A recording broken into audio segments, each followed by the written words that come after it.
Co-powered by Mahatma Gandhi hospital Jaipur.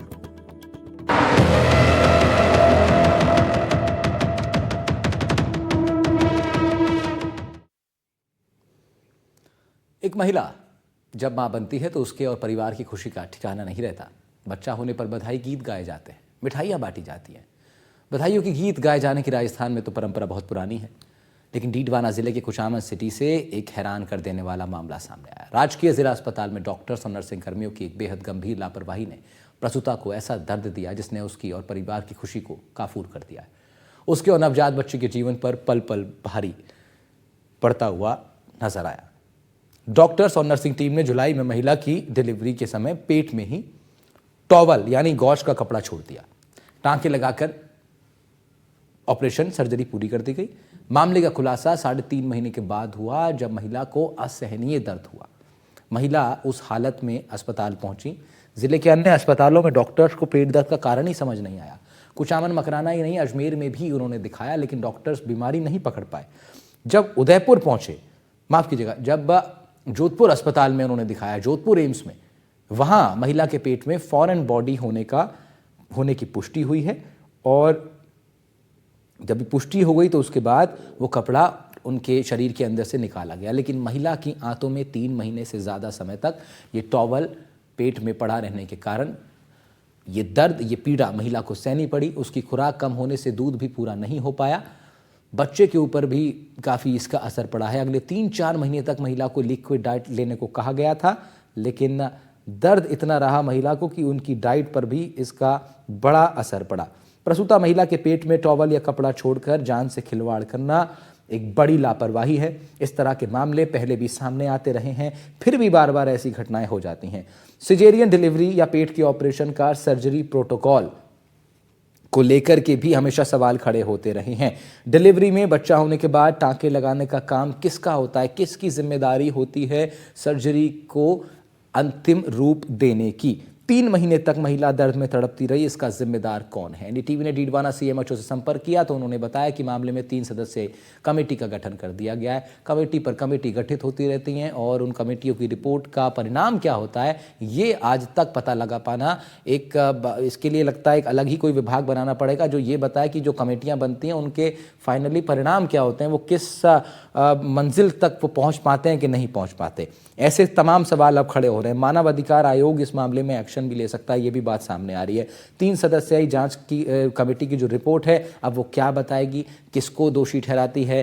अब इसीलिए बड़ा सवाल ये होता है कि सर्जरी को अंतिम रूप देने का काम किसका था? किसका काम था टांके लगाने का? क्योंकि वही व्यक्ति आखिर में देख रहा है कि क्या चीज़ें ठीक से हो पाएंगी, क्या चीज़ें ठीक से नहीं हो पाएंगी। और डॉक्टर्स के ऊपर भी ऐसे में बड़ा सवाल खड़ा होता है, क्योंकि उनकी मौजूदगी में ही वो टॉवल का कपड़ा जो है वो महिला के पेट के अंदर रह गया। पुलिस और राजस्थान हाईकोर्ट में मुकदमा दर्ज हो गया है। कानून में सजा का क्या प्रावधान है, इन सब विषयों को लेकर के जरा बात करते हैं। और हमारे साथ कुछ खास मेहमान जुड़ेंगे, उनके साथ तारुफ कराएंगे आपका। लेकिन उससे पहले देखिए, 1 जुलाई को 32 साल की गर्भवती महिला का सर्जरी होती है कुचामन के राजकीय जिला अस्पताल में। अब सिजोरियम प्रसव के वक्त डॉक्टर और टीम ने पेट में टॉवल छोड़ दिया, तो इससे महिला के दर्द जो है बढ़ता चला गया। टॉवल पेट में होने के बावजूद महिला के टांके लगा दिए गए थे। डॉक्टर और नर्सिंग टीम ने प्रसव में गंभीर लापरवाही बरती थी। प्रसूता की जान से खिलवाड़ ये हुआ है। महिला करीब 3 महीने तक पेट दर्द सहती रही। कुचामन मकराना अस्पताल और अजमेर में भी जांच करवाई गई थी।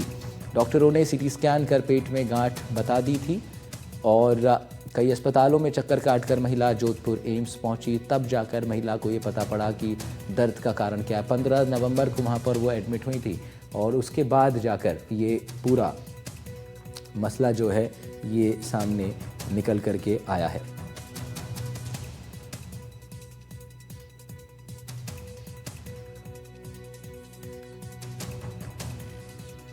तो महिला ने कई दवाई भी खाई, उससे भी उनको राहत नहीं हुई। पेट दर्द के चलते महिला बहुत कम खाना खा पाती थी, लिहाजा जो रिकवरी उनको मिलनी चाहिए थी डिलीवरी के बाद वो रिकवरी भी नहीं उनको मिल पाई। नवजात शिशु को बाहर का दूध उनको पिलाना पड़ा। तो बड़ा सवाल है कि जिम्मेदार कौन है। इसी को लेकर के बात करेंगे। हमारे साथ कुछ खास मेहमान जुड़ेंगे और उनसे हम ज़रा जानेंगे कि क्या कुछ इस पूरे मसले पर अब आगे कार्रवाई हो सकती है। फ़िलहाल कई सवाल ऐसे हैं जो सीधे तौर पर इस मामले से जुड़े हुए नज़र आते हैं, लेकिन उन सवालों का जवाब जानने के लिए फ़िलहाल तो एक 3 सदस्यीय कमेटी गठित कर दी गई है।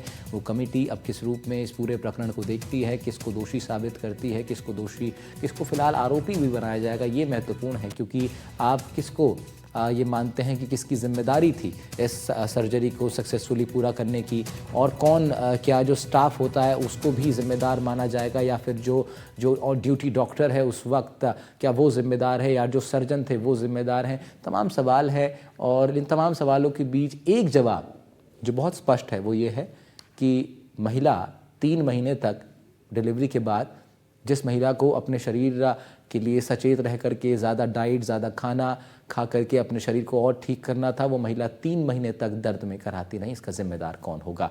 हमारे साथ डॉक्टर शिवानी सचदेव गौड़ जुड़ रही हैं, आप गायनोकोलॉजिस्ट हैं, स्वागत है मैम आपका। आदित्य जैन जुड़ रहे हैं, एडवोकेट हैं आप, स्वागत है आपका भी। डॉक्टर अभिषेक दीपक हैं, गैस्ट्रोएंटरोलॉजिस्ट हैं, और आप तीनों मेहमानों का बहुत स्वागत कर रहा हूँ मैं इस पूरे मसले पर। सबसे पहले और आलोक वत्स भी हमारे साथ जुड़ रहे हैं इस खबर पर, भारतीय जनता पार्टी के नेता। आलोक जी, स्वागत है आपका भी। शुरुआत लेकिन डॉक्टर शिवानी से कर लेते हैं। डॉक्टर साहब, ये इस तरह के मसले बहुत आम तो नहीं है, हर बार तो हम ऐसा नहीं देखते कि ऐसा हो जाता हो, लेकिन कई बार ऐसा हो गया है। मतलब मैं ये कह रहा हूँ कि अगर 1000 केसेस होते हैं तो उसमें से ये तो नहीं कि हर में, लेकिन फिर भी 10, 15, 20 केसेस, और ये संख्या बढ़ती जा रही है शिवानी, तो इससे एक चिंता का विषय भी बढ़ता है। एज अ गायनोकोलॉजिस्ट आपको क्या लगता है कि इस पूरे सर्जरी में, इस पूरे प्रकरण में किसकी गलती मानी जाएगी? ये अनफॉर्चुनेट, बहुत ही अनफॉर्चुनेट इंसिडेंट हुआ है, और हमारी तो पूरी सिंपैथी है फैमिली के साथ। और ऐसे चीज़ें कॉमन जो आपने बोला, ये कॉमन नहीं है। करीब 18 या 20 हजार सर्जरी में इसका कोई इंसिडेंट है कि एक केस हो सकता है। जनरली क्या होता है कि अगर केस बहुत कॉम्प्लिकेटेड हो, उसमें ज़्यादा ब्लड लॉस हो, बीच में नर्सिंग टीम चेंज हो जाए, सर्जरी के डॉक्टर की टीम चेंज हो जाए, अलग कोई स्पेशलिस्ट के डॉक्टर को बुलाना पड़े, प्रीवियस जो पहले प्लान्ड ऑपरेशन है उससे कुछ और भी करना पड़े ब्लीडिंग रोकने के लिए, या कोई और सर्जरी ऐड करनी पड़े, ये सारे रिस्क फैक्टर्स हैं। ऐसा इंसिडेंट इमरजेंसी में 9 गुना ज्यादा कॉमन है जब आप उसे रूटीन सर्जरी से कंपेयर करेंगे। कोई भी गायनेकोलॉजिस्ट या डॉक्टर कभी नहीं चाहेगा कोई स्टाफ नर्स जो इंचार्ज है कि वो सब चेक करे, इंस्ट्रूमेंट्स काउंट होता है, मॉप काउंट होता है, गॉज काउंट होता है, बट अल्टीमेटली जो रिस्पॉन्सिबिलिटी है वो पूरे टीम की है। वो किस लेवल की है, ये तो जो टीम इन्वेस्टिगेशन कर रहे हैं वही हमें आगे बता पाएंगे कि किस लेवल पे ये आगे रिस्पॉन्सिबिलिटी जाएगी। ऐसा जो मॉप होता है इसे हम गॉसिप बायोमा बोलते हैं, जिसमें अंदर इन्फेक्शन होने के चांसेस बहुत ज्यादा होते हैं। और जैसे महिला ने एक्सपीरियंस किया, अनफॉर्चुनेटली उन्हें काफी परेशानी हुई, 3 महीने काफी झेलना पड़ा जब तक इसका डायग्नोसिस हुआ। तो ऐसी चीजें कॉमन तो नहीं है, कोई डेलिबरेटली जानबूझ के नहीं करता, बट अनफॉर्चुनेटली अगर ऐसा हो गया है तो अभी टीम ही है जो आगे गाइड कर सकती है कि एग्जैक्टली क्या हुआ था। बिल्कुल। डॉक्टर शिवानी, मैंने नहीं कहा कि ये कॉमन है, मैं कह रहा था कि कॉमन, मैंने भी यही कहा कि कॉमन नहीं है ये, लेकिन चिंता ये है डॉक्टर अभिषेक कि ये कॉमन भले ही ना हो, लेकिन इसकी संख्या बढ़ रही है। मतलब हम देखते हैं कि हर कुछ दिनों में एक खबर ऐसी जरूर आ जाती है, उस बीच में बहुत सारी सर्जरी सक्सेसफुली होती हैं, लेकिन ये जो इस तरह की जो चीज़ें हैं जो कि बहुत हैरान कर देने वाली हैं, ये हैरान कर देने वाली सर्जरीज और इस तरह की जो ऐसी गलतियां हैं जो कि पेशेंट्स को बहुत ज़्यादा पीड़ा दे देती हैं, अनफॉर्चुनेटली ये संख्या भी जो है अब धीरे धीरे बढ़ रही है।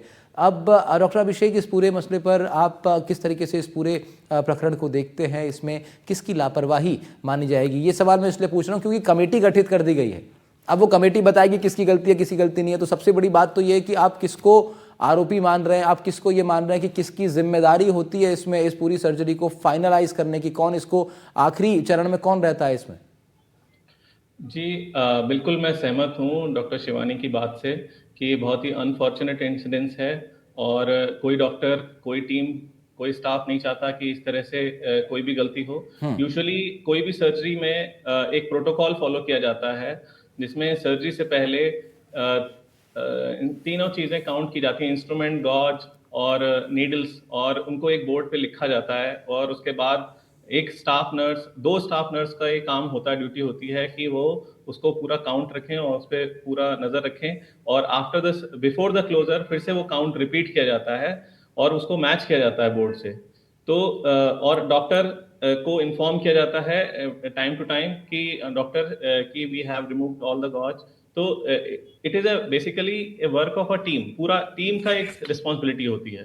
तो ऐसा नहीं है कि सिर्फ एक डॉक्टर पे ही पूरा वो है, और जैसी इंफॉर्मेशन डॉक्टर को दी जाती है वैसे ही कई बार क्या होता है कि जैसे डॉक्टर ने बताया कि कॉम्प्लिकेटेड केस हो सकता है, टीम चेंज हो जाती है, तो इसमें ये एक तरह से कभी कभी ह्यूमन एरर भी हो सकती है, कोई डॉक्टर जानबूझ के ऐसा नहीं करना चाहता, और इसको प्रिवेंट करने के लिए, मिनिमाइज करने के लिए WHO ने स्टैंडर्ड प्रोटोकॉल बनाया गया है, जिसको कि फॉलो करने के बाद से ये इंसिडेंसेस कम हो रहे हैं। आई वांट टू हाईलाइट कि ये पहले जितने इंसिडेंट्स हो रहे थे उससे अब काफी कम हो गए हैं, और जितने भी स्टैंडर्ड हॉस्पिटल्स हैं वो सारे प्रोटोकॉल फॉलो करते हैं, और वहां से अब ऐसे इंसिडेंसेस आपको नहीं सुनने को मिलेंगे। बट कई बार जैसे गवर्नमेंट हॉस्पिटल्स हैं, वहाँ वर्कलोड ज़्यादा होता है, डॉक्टर्स ओवरलोडेड हैं, या फिर सर्जरीज एक के बाद एक लगी हुई हैं, तो मे बी द कॉज, उसकी वजह से हो सकता है कि कोई ह्यूमन एरर हुई हो और उसके कारण ऐसा हुआ हो। और इसमें अगेन रिस्पॉन्सिबिलिटी पूरी टीम की है, और उनको प्रॉपरली देखना चाहिए कि काउंट जो पहले का था वो और जो बाद का काउंट था बिफोर द क्लोजर। कई बार क्या होता है कि एब्डोमेन में कई सारे स्पेसेस होते हैं, और वो सामने से गॉज आपको दिखाई नहीं देता, वो कई बार जैसे इंटेस्टाइन के पीछे चला गया, लिवर के पीछे चला गया, तो अनलेस कि आपको वो स्टाफ वो आपको पॉइंट आउट नहीं करेगा कि डॉक्टर काउंट गड़बड़ है, तो तब तक यूजुअली आपका ध्यान नहीं जाएगा। तो इसमें एक पूरा टीम का काम है।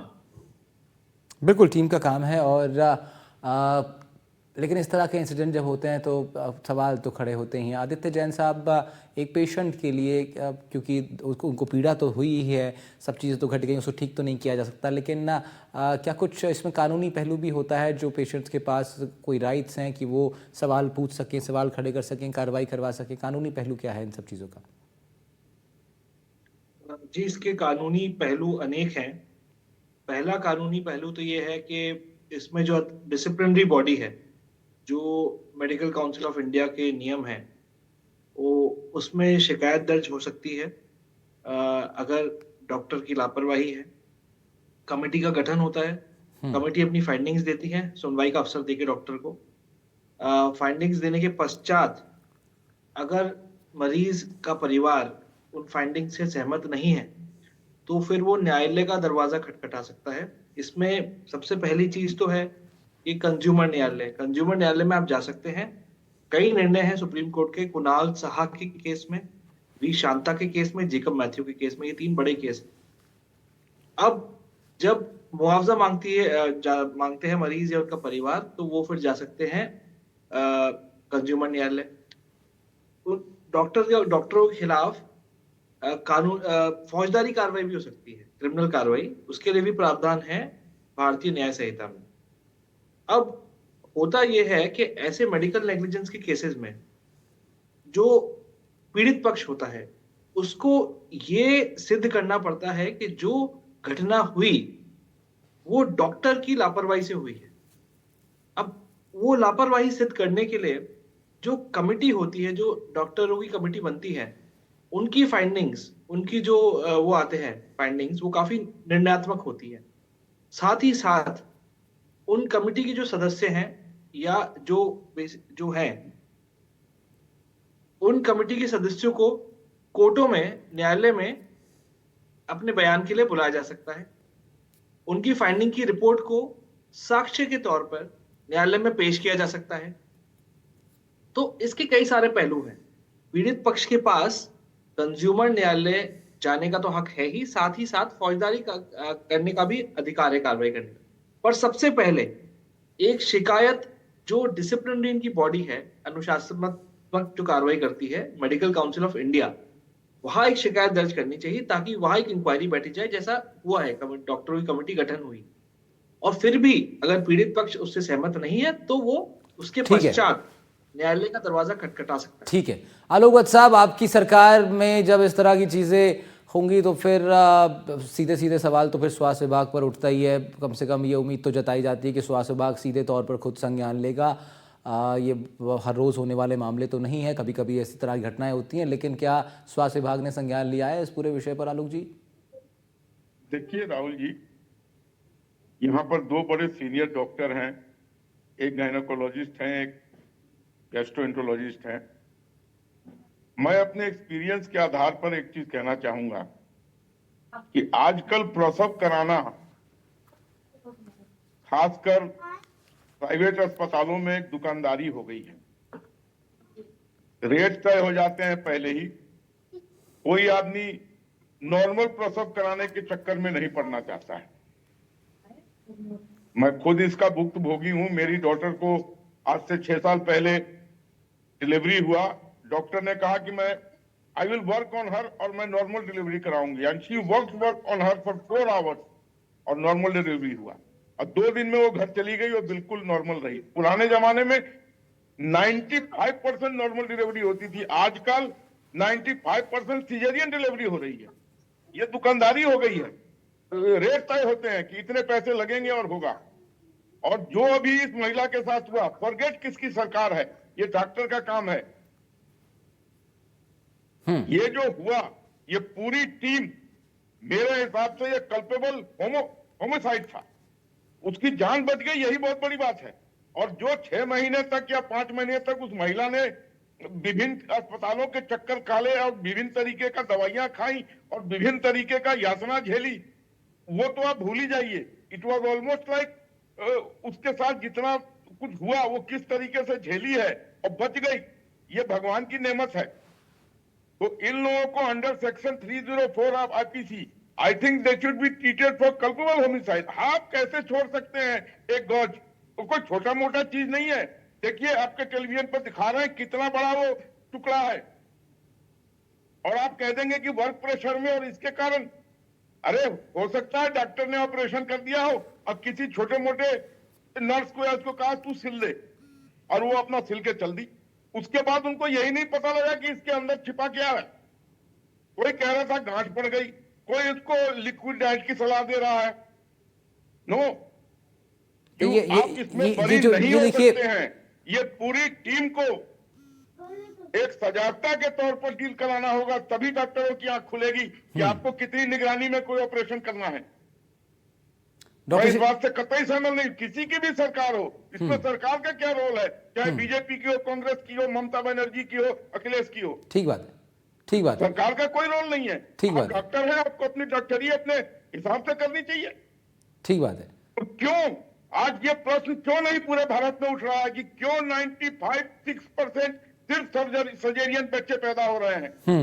पहले इसी देश में 97% बच्चे नॉर्मल डिलीवरी में हो रहे थे। आज क्या महिलाओं की पेट छोटी हो गई है या उनका पैदा करने का रास्ता छोटा हो गया है? नहीं।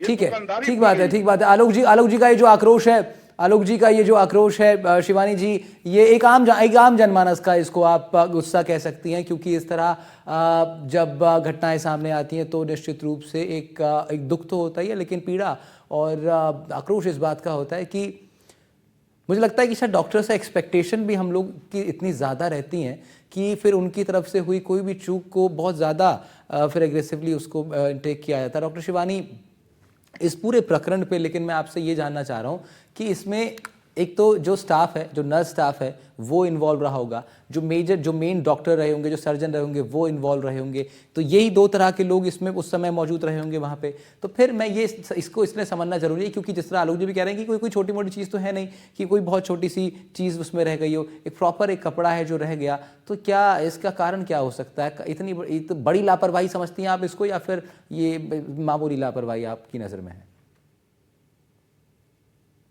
रिस्पेक्टेड आलोक जी ने बहुत सारे इमोशनली चार्ज्ड और पब्लिक स्टेटमेंट्स किए हैं। अनफॉर्चुनेटली उनमें फैक्ट्स नहीं हैं, क्योंकि जैसे ये बोल रहे हैं पुराने ज़माने में, फैक्ट ये है, जैसे डॉक्टर अभिषेक ने भी बताया, वर्ल्ड हेल्थ ऑर्गेनाइजेशन और यूनाइटेड नेशंस की गाइडलाइंस होती हैं हमारे डेवलपमेंटल गोल्स हैं इंडिया के। इंडिया में जो मैटरनल डेथ है, डिलीवरी के समय जो डेथ, आप विश्वास नहीं करेंगे, जो इतनी हाई हुआ करती थी, आज की डेट में डेवलप्ड कंट्री की तरफ अप्रोच कर रही है। जो बच्चों की डेथ रेट है, जिसे नियोनेटल मोर्टेलिटी रेट बोलते हैं, वो काफी कम हो गया है। तो हमने बहुत प्रोग्रेस किया है मैटरनल और चाइल्ड केयर में, और ये एक कंबाइंड एफर्ट है डॉक्टर्स का, एडमिनिस्ट्रेशन का, और जो सपोर्टिंग नॉन गवर्नमेंट ऑर्गेनाइजेशंस का है। तो बहुत सारे बेनिफिशियल चेंजेस हुए हैं। हाँ, मैं मानूंगी कि सिजेरियन के इंसिडेंट बढ़ गए हैं। उसके पीछे छोटी families, nuclear family, physical activity कम होना, औरतें एज, एडवांस्ड एज या बहुत ही कम उम्र में प्रेगनेंसी होना, जब मेडिकल कॉम्प्लिकेशंस के रिस्क बढ़ गए हैं। इसके साइंटिफिक स्टडी हुई है और कई रीजंस हैं। तो मैं ऐसे मतलब पब्लिकली चार्ज और इमोशनली चार्ज की बजाय जो साइंटिफिक फैक्ट्स हैं, उससे हमें ज़्यादा हेल्प मिलेगी। और जैसे डॉक्टर अभिषेक ने भी कहा, WHO की जो प्रोटोकॉल्स हैं कि पहले एक नर्स चेक करती है, फिर डॉक्टर पूरा चेक करते हैं। आई एम श्योर कि सरकारी अस्पताल में भी उन्होंने पूरे प्रोटोकॉल्स फॉलो किए हैं। अब इसमें किस लेवल पे किसका एरर हुआ है, ये हम गेस नहीं कर सकते। ये जो कमिटी है, वो सबके इंटरव्यू करके किस प्रोसेस में कमी रह गई, वहाँ वो आइडेंटिफाई करेंगे और एग्जैक्ट रीजन वो पता कर सकते हैं। हमारे लिए ऐसे गेस वर्क करना इतना मतलब अच्छा और आइडियल नहीं होगा। और ये तो मतलब हम कोई कंटेस्ट ही नहीं करते हैं कि ऐसी चीज बहुत दुखद है, मतलब हमारे लिए भी हार्ट बहुत ही हम इसके लिए बहुत ही सॉरी हैं, और ऐसा बिल्कुल होना नहीं चाहिए। और जैसे आपने ग्रॉस नेग्लिजेंस और दूसरी नेग्लिजेंस की बात की, सुप्रीम कोर्ट ऑफ इंडिया ने इसका डेफिनेशन दिया है। ग्रॉस नेग्लिजेंस मतलब डॉक्टर जानबूझ के, कि उन्हें पता है कि इस चीज से कॉम्प्लिकेशन होगा, रेकलेसली उन्होंने अपनी सर्जरी की है। अब ये सर्जरी किस तरीके से हुई है, ये तो जब पूरा जांच होगा, ओपिनियन आएगी, तभी पता चलेगा। बिल्कुल बिल्कुल, पूरी जांच इसके लिए होगी और 3 सदस्यीय कमेटी भी गठित कर दी गई है। डॉक्टर अभिषेक दीपक भी हमारे साथ हैं, गैस्ट्रोएंटरोलॉजिस्ट हैं। डॉक्टर अभिषेक, इस तरह में एक और बात सामने आती है कि क्या जब सरकारी हॉस्पिटल्स के अंदर, सरकारी अस्पतालों के अंदर जब इस तरह के ट्रीटमेंट्स होते हैं, सर्जरीज होती हैं, और जो प्राइवेट सर्जरीज होती हैं, उसके जो माहौल है, उसमें जो लोग इन्वॉल्व हैं, उसमें जो इक्विपमेंट्स इन्वॉल्व हैं, उसमें जो कहें कि एक सीरियसनेस इन्वॉल्व होती है, उसमें फ़र्क होता है? जी, डेफिनेटली फ़र्क होता है। मतलब डिपेंड करता है कि किस लेवल का गवर्नमेंट हॉस्पिटल है। जैसे प्राइमरी केयर है, सेकेंडरी केयर है, टर्शरी केयर है, आप इंस्टीट्यूट में हैं, तो डेफिनेटली ऐसा गवर्नमेंट हॉस्पिटल्स में यूजुअली जो प्राइमरी केयर हॉस्पिटल्स हैं, वहाँ पे संसाधनों की थोड़ी कमी तो रहती है, और स्टाफ भी कई बार पूरा नहीं होता, और डॉक्टर्स को वर्क प्रेशर में ज़्यादा काम करना होता है। तो और प्राइवेट हॉस्पिटल्स अगेन, उसमें भी अलग अलग लेवल के प्राइवेट हॉस्पिटल्स हैं। तो जितने भी स्टैंडर्ड प्राइवेट हॉस्पिटल्स हैं जो NABH एक्रेडिटेड हैं, या फिर इनके पास और JCI एक्रेडिशन है, तो इन सारे हॉस्पिटल्स में यूजुअली सारे स्टैंडर्ड प्रोटोकॉल फॉलो किए जाते हैं, और स्टाफ पूरा होता है, डॉक्टर्स पूरा ध्यान रखते हैं। जी, तो गवर्नमेंट हॉस्पिटल्स में थोड़ा ये शॉर्टेज होती है स्टाफ की, और कई बार इंस्ट्रूमेंट भी पूरे नहीं होते, तो ये डिफरेंस होता है हॉस्पिटल्स में। ठीक है। लेवल ऑफ केयर डिफरेंट होती है। क्योंकि मैंने इसलिए पूछा कि इस तरह की कई बार चीज़ें जो हैं वो सरकारी अस्पताल से सामने आती हैं, जहाँ पर फिर डॉक्टर्स के ऊपर सवाल उठते हैं। और जिस तरह आलोक जी भी कह रहे थे कि ये इसमें भाई गवर्नमेंट कोई भी हो, एडमिनिस्ट्रेशन किसी का भी हो, लेकिन जो डॉक्टर्स हैं उनकी प्राथमिक जिम्मेदारी बनती है कि वो अपने काम को ठीक तरीके से पूरा कर पाएँ। और ये ठीक तरीके से पूरा ना कर पाने की जो उदाहरण आते हैं, ये मैक्सिमम टाइम गवर्नमेंट हॉस्पिटल से आते हैं, ज़िला अस्पताल से आते हैं, जहाँ पर सीरियस मरीज़ के साथ इस तरह की लापरवाही बरती जाती है। तो मैं वही आपसे समझना चाह रहा था। आलोक वत्स साहब, ये तो बात ठीक है कि इसमें सरकार किसी की भी हो, लेकिन जब अब ये कमेटी गठित कर दी गई है, 3 सदस्यीय कमेटी, इस कमेटी में कम से कम इसके ऊपर सीधे तौर पर स्वास्थ्य विभाग की तरफ से एक निगरानी, या क्योंकि इस तरह की जब कमेटी बनती है तो फिर यहाँ से एक उदाहरण बनना चाहिए ताकि ये घटनाएं बिल्कुल भी दोबारा रिपीट ना हो। इसलिए मैं आपसे उस वक्त पूछ रहा था कि क्या स्वास्थ्य विभाग सीधे तौर पर आपके संज्ञान में है कि सीधे तौर पर इस पर कोई वरिष्ठ अधिकारी भी संज्ञान ले रहा है? बिल्कुल लेगा, 100% लेगा। और जो अगर इस कमेटी की रिपोर्ट के आधार पर जो भी दोषी होंगे उनको कड़ी से कड़ी सजा मिलेगी। ऐसा नहीं हो सकता। आप कोई छोटी सी सुई थोड़ी थी, कितना बड़ा वो गौज है, आप बार बार दिखा रहे हैं टेलीविजन पे। वो किसी की आंख से ओझल हो गया, इतना बड़ा चीज रह गया अंदर। तो somebody has to be responsible, somebody has to own up कि हाँ जी ये हमारी गलती हुई है, और उसकी सजा भी उनको मिलनी चाहिए, ताकि दूसरे लोगों को ये सीख मिल सके कि अगर आप ऑपरेशन करें तो आप सजग ढंग से करें। और इसमें क्या फिर ये भी एक विषय हो सकता है कि हालांकि जांच जब होगी तब पता लगेगा, पीड़ित पक्ष से भी जब बातचीत होगी उनके स्टेटमेंट सामने आएंगे कि क्या ये कोई व्यक्तिगत मामला भी हो सकता है? कई बार इस तरह की चीजें इंसान I don't think so, no Rahul, I don't think so. कोई व्यक्तिगत मामला नहीं हो सकता। वो बेचारा कोई एक शरीफ सीधा साधा आदमी था, उसका वहां के लोगों से क्या दुश्मनी हो सकता है? It is a share case of negligence और कुछ नहीं। It's a clear चाहे case जिस of लेवल पे negligence. हुआ हो, either at the doctors level और एट द नर्सेज लेवल, लेकिन कहीं पर ये नेग्लिजेंस हुआ है। मैं नहीं मानता व्यक्तिगत दुश्मनी रही होगी, और ना ही ऐसी बात उस आदमी ने कही है, उसके पति ने। और जो विभिन्न डॉक्टर थे वो समझ नहीं पा रहे थे कि इस औरत के साथ हो क्या रहा है। वो तो एम्स का, जोधपुर का एम्स का डॉक्टरों को मैं बधाई देता हूं जिन्होंने कॉज फाइंड किया कि उसके अंदर कुछ फॉरेन मटेरियल पड़ा हुआ है जिसके कारण ये सारा कुछ हो रहा है। और भगवान को दुआ देता हूं कि वो औरत बच गई। हो सकता है उसकी डेथ भी हो जाती। That is why I said this matter should be investigated like a culpable homicide. Negligence से किसी की मौत हो सकती है, और सेक्शन 304 में इसकी ट्रायल होनी चाहिए, तभी ये जाके सीख मिलेगी। अगर ये आसानी से छूट गए तो फिर होता रहेगा, हाँ जी हो गया, गलती हो गई, कोई बात नहीं है। वैसे भी यहाँ बहुत सी मौतें होती हैं जिसका कोई कारण नहीं पता लगता है, और ऐसे ही लवारिस खत्म हो जाता है मामला। लेकिन बहुत ही गंभीर विषय सारे लोगों के संज्ञान में आ चुका है, तो इस पर कहीं ना कहीं पिन पॉइंट होना चाहिए कि किसके नेग्लिजेंस से उस औरत को ये यातना झेलनी पड़ी। ठीक बात है। आदित्य जैन साहब, आपके संज्ञान में पहले भी इस तरह के विषय आए होंगे। अंतिम वाइंड अप कमेंट आपका लेना चाह रहा हूं कि जब इस तरह के केसेस आपके ध्यान में आए तो फिर उसका अंत क्या निकला? क्या जिस तरह से आलोक जी ने अभी इसको डिनाई किया कि व्यक्तिगत नहीं हो सकता, ये सीधे तौर पर नेग्लिजेंस का केस है और एक बड़ी लापरवाही का केस है। पहले जब इस तरह की चीज़ें घटी हैं, आपके सामने वो केसेस आए होंगे, उस पर पूरा प्रोसेस चला होगा, क्या निकला अंत में? क्या कार्रवाई होती है या फिर ये केसेस भी पेंडिंग में चले जाते हैं, कोई कल्प्रिट निकल करके सामने आता है? जी, मैं आलोक जी की बात से सहमत हूं कि ये जो मामला है ये स्पष्ट तौर पे लापरवाही का है। अब होता क्या है कि ऐसे मामलों में कानूनी हमारी प्रक्रिया है जो थोड़ी लंबी है, न्यायालयों में समय लगता है, पर कई ऐसे केस हुए हैं जहां, कई ऐसे मामले आए हैं जहां न्याय मिला है। पर उसके लिए सबसे जरूरी पीड़ित पक्ष के लिए ये है कि वो अभी से मतलब इस मोमेंट से अपने साक्ष्य सही तरीके से जुटाए। जो उनके पास डॉक्यूमेंट्स है, दस्तावेज है, हर चीज है, उनको सही तरीके से एकत्रित करे, एक एक तारीख को नोट करे, एक एक चीज तैयार करे। अगर केस अच्छी तरीके से शुरुआत में तैयार होगा तो वो अपने सही मुकाम पर पहुंचेगा। ऐसा मैंने देखा है कई मामलों में। समय लगता है, 3-4 साल लग जाते हैं, 5 साल भी लग जाते हैं, पर आजकल प्रक्रिया ऐसे मामलों में तेज हो गई है। न्यायालय भी सजग है।